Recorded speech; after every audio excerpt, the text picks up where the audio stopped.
In Brian DePalma's gangster flick Carlito's Way, Al Pacino plays Carlo Brigante, a Puerto Rican former gangster who is tired of the lifestyle and after coming out of prison after 5 years decides to reform himself and stay away from the lifestyle which he used to be a part of.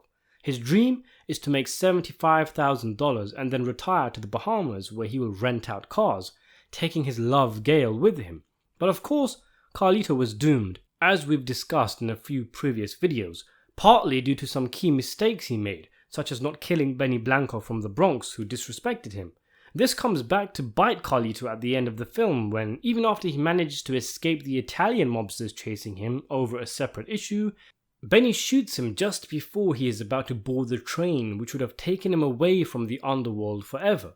Benny comes out of nowhere at the end of the film. We, as the audience, are so focused on Carlito trying to escape the Italians, we pretty much, like him, forget about Benny's existence. That is of course until he shows up and takes Carlito out. Another surprising element of the Benny reveal is the actions of Pachanga, played by Louis Guzman.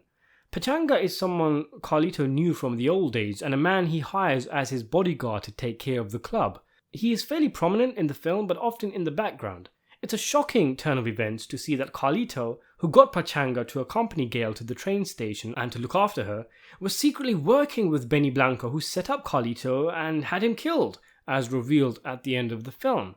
It's especially surprising, seeing as though Pachanga was so adamant in wanting to kill Benny when he disrespects Carlito, probably like Carlito seeing Benny Blanco from the Bronx as a punk kid.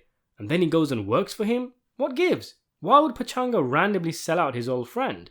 It might come off to some as a random plot twist thrown in by the writers, but I actually think the seeds of Pachanga's betrayal are sprinkled throughout the film, and if you see things from his point of view, you can actually see why he betrayed Carlito. As Carlito lays on the train station floor, his life slipping away, Pachanga mentions having to think about his own future, before being blown away by Benny, who presumably doesn't want someone working for him who so easily turned on his own boss. So I guess it was a business decision. Pachanga basically was set to be made redundant and out of a job when Carlito heads off to dance in the Bahamas, so he decides to trade up employers. But there's more to it than that. So let's step into Pachanga's shoes for a bit, putting aside the stench of treachery and going back to when Carlito was first released. He knows Carlito, knows he's a legend. We don't know all of the ins and outs of Carlito in his prime, but we do know he was a heavy mover of H. He worked with made and connected people, and in the courtroom at the beginning of the film, the judge labels him as a reputed assassin. And on top of this, Carlito was going away for 30 years, didn't mention any names, and got out early on a technicality. From a street perspective, from Pachanga's perspective, Carlito demands respect. It's an honor to be approached by him to put in work. And not only that, but to be the one to advise Carlito about the new world, how things have changed. These new kids nowadays, as he says, they got no respect for human life. And therein actually lies our first clue as to why Pachanga would eventually betray Carlito. Carlito is out of touch with the modern ways. He's old school, sure, so you have to respect him. But it's like respecting your granddad. You revere him for the life he's lived, but he's not going to be able to take you in a fight now. It's a lip service thing. Like the way Tony Soprano respects guys who come out of the can like Richie Aprile or Fitch Lamana. It's lip service. But once they start to become a problem, he is quick to put them in their place. Different situation, I know, but it's usually the boss telling his minion how things are done, not the other way around.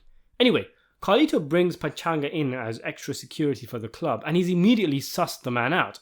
In the voiceover, Carlito tells us, he thinks I'm gonna make him rich, so he's worried I'm gonna get killed before he scores. So right from the off, the movie tells us Pachanga's loyalty to Carlito is only based on money, not Carlito's rep. So all it would take is a decent sized envelope for Pachanga to betray the man. Carlito's first major blunder involving Pachanga is when he lets Lalin live. Lalin is an old-timer who escaped a 30-year stint by flipping, and Carlito catches him out and starts berating him. Pachanga enters the room to see what the commotion is about, sees what's up, and immediately tries to execute Lalin. Now, in the world these guys live in, this is the correct thing to do. You don't tolerate rats, and it sends a message, especially since Carlito himself was facing a 30-year stretch and he didn't flip. It re-establishes Carlito, highlights his ruthlessness to take out Lalin, but he refuses to do it, just lets the guy go. Now, if this was done privately, it's a different story. But with Pachanga watching, Carlito had to kill Lalin. We of course know he wants out, he's tired, and he probably thinks letting Lalin live is a greater punishment. But what he's done is let a rat walk, and Pachanga will notice, and this kind of weak behavior becomes a running trend throughout the film. Then there's the Billy Blanco situation, a punk kid who disrespects Carlito, tells him he's going to kill him. They've got him out of the back of the club, ready to kill him, and Carlito calls it off. It's balmy. Pachanga is raring to go, even says it would be fun, trying his best to persuade Carlito, but he doesn't have it. Pachanga is shocked, questioning the decision as Carlito walks away from the scene.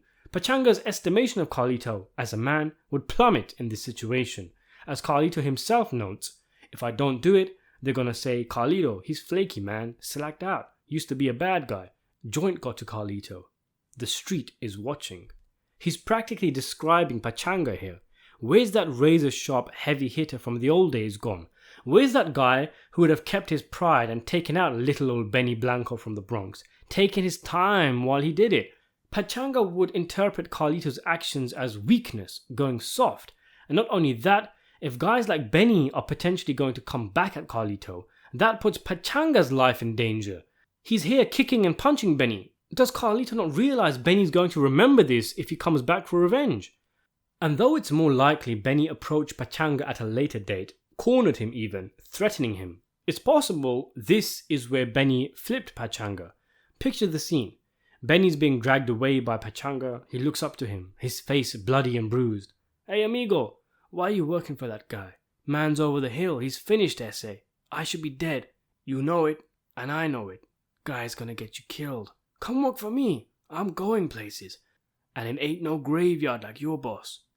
Pachanga might not have been swayed right there and then, but the seed would have been planted.